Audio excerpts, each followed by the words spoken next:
안녕하세요. 틈틈이와 알아보는 미국 주식 틈틈입니다. 오늘은 캐네디언 내셔널 레일웨이, 티커 CNI 이 기업 하나만 제대로 파헤쳐 봅니다. 네, 안녕하세요. 보내주신 자료들을 쭉 보니까 와, 이게 좀 헷갈리더라고요. 숫자들은 되게 좋게 나왔는데 또 한편으로는 2026년 전망은 성장 제로다. 이런 경고가 같이 있잖아요. 네, 맞습니다. 딱 보면 기록적인 이익이랑 성장 정체, 이 두 개가 서로 완전히 모순되는 이야기처럼 보이니까요. 네, 바로 그거예요. 그래서 오늘 저희가 할 일은 이 숫자들 뒤에 숨어있는 경영진의 진짜 의도, 그 전략적인 선택이 뭔지 그 맥락을 한번 짚어보는 겁니다. 좋습니다. 그럼 가장 먼저 눈에 띄는 실적부터 한번 시작해 볼까요?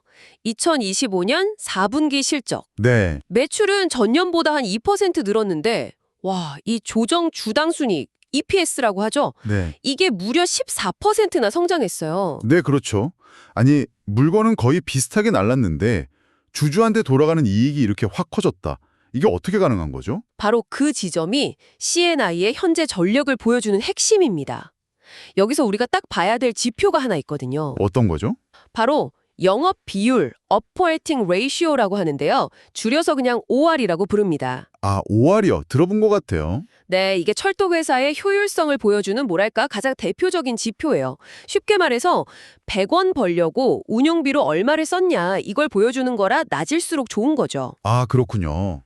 자료 보니까 4분기 조정 영업 비율이 60.1%던데 이게 어느 정도 수준이에요? 업계 최고 수준입니다. 와, 최고 수준이요? 네, 전년 같은 기간보다 2.5%포인트나 더 좋아진 거예요. 그래서 CEO인 트레이시 로빈슨이 실적 발표 때 올해 최고의 분기 실적이었다. 이렇게 자신감을 보인 이유가 바로 이겁니다. 아, 단순히 비용 좀 아꼈다 이런 차원이 아니고요. 매출 1달러가 딱 발생하면 거기서 거의 40센트가 그대로 영업이익으로 남는다는 뜻이거든요. 와. 그러니까 엄청나게 효율적인 현금 창출 기계를 가지고 있다. 이렇게 보시면 됩니다. 100원 벌어서 운영비로 60원만 썼다는 거잖아요.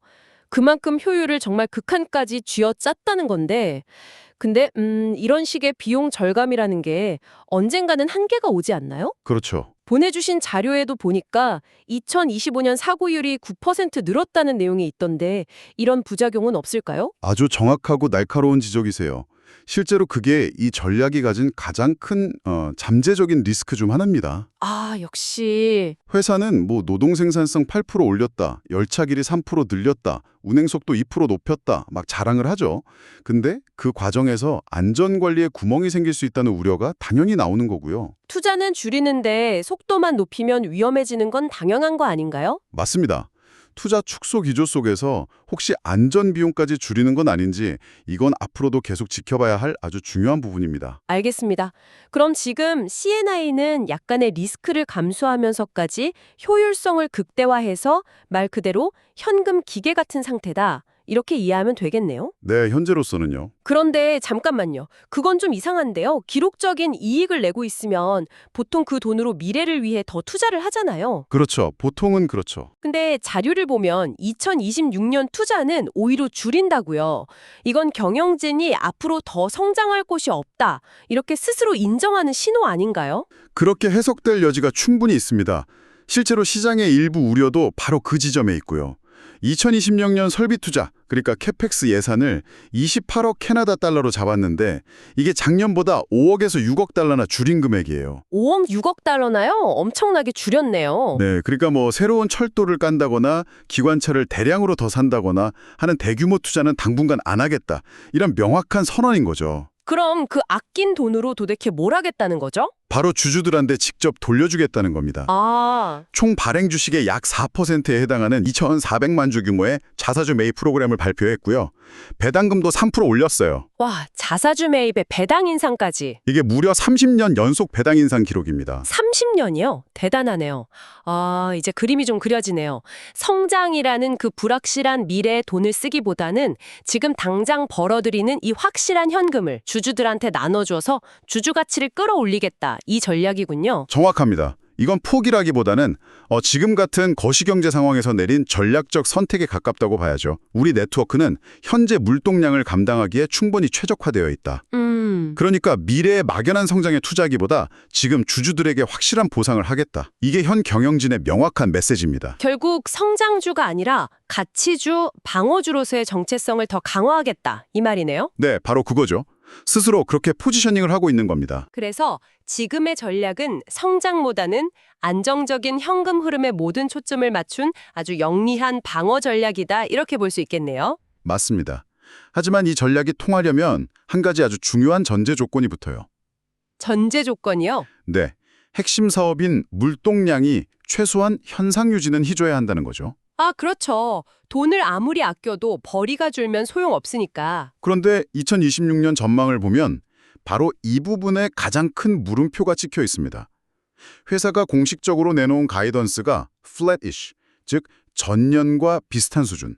사실상 성장 제로네요. 네, 그걸 예고한 셈입니다. 아니, 왜 이렇게까지 비관적으로 보는 거죠?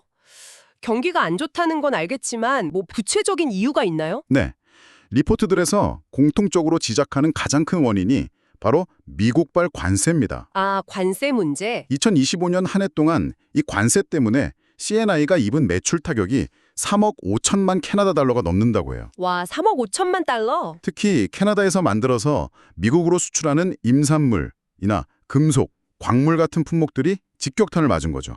4분기에만 각각 매출이 8%, 5%씩 줄었습니다. 아, 그러니까 이건 C&I의 의지랑은 상관없는 어떤 거대한 정치적, 경제적 장벽이 그냥 딱 생긴 거네요. 그렇죠.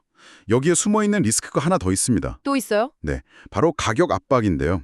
4분기 자료를 자세히 뜯어보면 화물 1톤을 1마일 옮기는 데 받는 평균 운임 수익이 1% 하락했어요. 1%요? 그게 그렇게 큰 문제인가요? 네, 건당 받는 돈까지 줄어들기 시작하면 아무리 효율성을 높여도 결국 마진이 줄어들 수밖에 없거든요.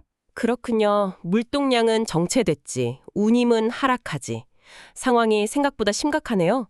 그래서 UBS나 RBC 같은 기관들이 목표 주가를 줄줄이 내렸던 거군요. 네, 맞습니다. 시장도 이런 둔화에 대한 우려를 이제 가격에 반영하기 시작한 거고요.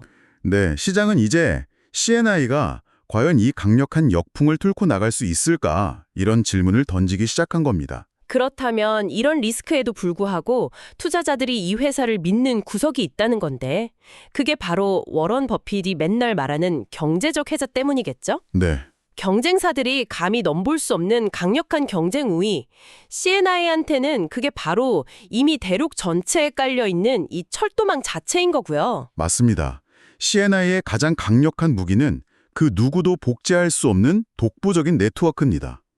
북미 대륙의 3개 해안, 그러니까 대서양, 태평양, 멕시코만을 모두 연결하는 유일한 철도회사잖아요. 유일한 회사죠. 약 2만 마일에 달하는 이 철도망을 하루아침에 만들 수 있는 게 아니거든요. 그렇죠. 고객사 입장에서 보면 예를 들어 어떤 거대 곡물 회사가 C&I를 통해서 미국 전역에 물건을 보내고 있었어요. 근데 이걸 다른 철도 회사로 바꾼다? 이건 뭐 거의 불가능하겠네요. 바로 그 지점입니다. 공장 옆에 철로부터 새로 깔아야 될 수도 있는 거잖아요. 네, 그런 막대한 전환 비용이 경쟁사들이 넘볼 수 없는 아주 깊고 넓은 해자 역할을 하는 거죠. 여기에 더해서 C&I는 수년간 꾸준히 기술 투자도 해왔습니다. 아, 기술 투자요? 네, 화물터미널을 자동화하고 AI 기반 관제 시스템 도입하고 또 교통량 많은 핵심 구간은 복선화도 진행했고요. 이런 투자는 단순히 비용을 줄이는 걸 넘어서요. 자연재해나 사고 같은 예상치 못한 문제가 생겼을 때 네트워크 전체가 빠르게 회복할 수 있는 힘, 회복 탄력성을 높여주는 겁니다. 알겠습니다. 그러니까 이 경제적 해자가 외부 공격으로부터 성을 튼튼하게 지켜주는 방어막 역할을 하는 셈이네요. 네, 그렇죠. 하지만 해자가 아무리 튼튼해도 성 안에 사람들이 먹고 살려면 결국 성 밖으로 나가서 새로운 영토를 개척해야 되잖아요. 지금 이 성장 제로라는 덫을 어떻게 빠져나갈지가 핵심 질문이 되겠네요. 정확합니다. 그리고 그 질문에 대한 CEO 트래시 로빈슨의 대답이 아주 흥미롭습니다. 오, 뭐라고 했는데요? 바로 경쟁에서 협력으로의 패러다임 전환을 선언한 거죠. 그녀는 이렇게 말했습니다. 철도 산업의 진짜 경쟁자는 다른 철도 회사가 아니라 북미 대륙을 가로지르는 수많은 트럭들이다. 와, 이건 정말 발상의 전환인데요. 그렇죠. 옆집 철도회사랑 점유율 1, 2% 가지고 싸울 게 아니라 둘이 힘을 합쳐서 저 거대한 고속도로를 달리고 있는 트럭들의 물량을 통째로 뺏어오자 이 말이잖아요. 바로 그겁니다.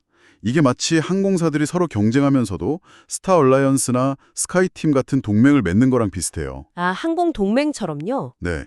고객 입장에서는 A 항공사를 타든 B 항공사를 타든 마일리지도 쌓이고 환승도 편해지잖아요. 철도도 그렇게 만들어서 트럭 운송회사들한테 우리한테 오면 한 번에 더 싸고 더 안정적으로 갈 수 있어 라고 말하는 거죠. 그 구체적인 사례가 보내주신 자료에 나온 팔콘 프리미엄 서비스군요. 네, 맞습니다. 경쟁사인 유니언 퍼시픽이랑 손잡고 캐나다에서 멕시코까지 화물을 5일 만에 운송한다고요? 와, 이건 웬만한 트럭보다 빠르거나 거의 비슷한 수준인데요? 맞습니다. 트럭 운송의 유일한 장점이 속도란 유연성이었는데 이제 철도 회사들이 마치 한 회사처럼 움직여서 그 장점마저 위협하기 시작한 겁니다. 트레이시 로빈슨의 발언이 이 전략의 핵심을 보여줘요. 만약 우리가 한 회사라면 이 문제를 어떻게 해결할까? 라고 스스로에게 질문할 때 경쟁심은 내려가고 협력 정신이 올라옵니다. 와, 멋진 말이네요. 네. 이 협력이라는 카드가 지금의 이 정체된 물동랑 파이 자체를 키울 수 있는 완전히 새로운 성장 동력이 될 수 있는 거죠. 자, 그럼 정리가 되네요. CNI는 업계 최고 수준의 효율성을 가진 현금 창출 기계주만 동시에 관세와 경기 둔화라는 거대한 외풍에 직면해 있다. 네. 그래서 단기적으로는 성장을 포기하는 대신 주주 환원에 집중하는 방어 전략을 택했고요. 그리고 장기적으로는 협력이라는 새로운 카드를 꺼내들어서 철도 산업의 낡은 공식을 바꾸려고 하고 있습니다. 트럭이 지배하는 저 거대한 육상 운송 시장의 점유율을 뺏어옴으로써 성장 제로라는 지금의 전망을 완전히 다른 이야기로 바꾸려는 시도를 하고 있는 거죠. 결국 이 모든 분석을 종합해보면 구독자 여러분이 던져야 할 마지막 질문은 이것이 될 것 같습니다. 나는 불확실하지만 파이가 커질 수 있는 미래의 성장에 베팅하는 투자자인가? 아니면 지금 당장의 변동성은 적지만 확실한 현금 흐름과 주주 환원에 만족하는 투자자인가? 그렇죠.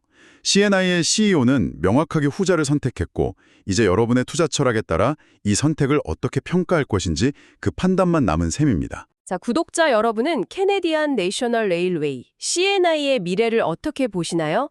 이 경기 둔화와 관세 리스크를 극복하고 주주들의 든든한 방어주가 될 수 있을까요? 아니면 성장의 한계에 부딪히게 될까요? 댓글로 여러분의 생각을 남겨주세요. 지금까지 틈틈이었습니다. 감사합니다.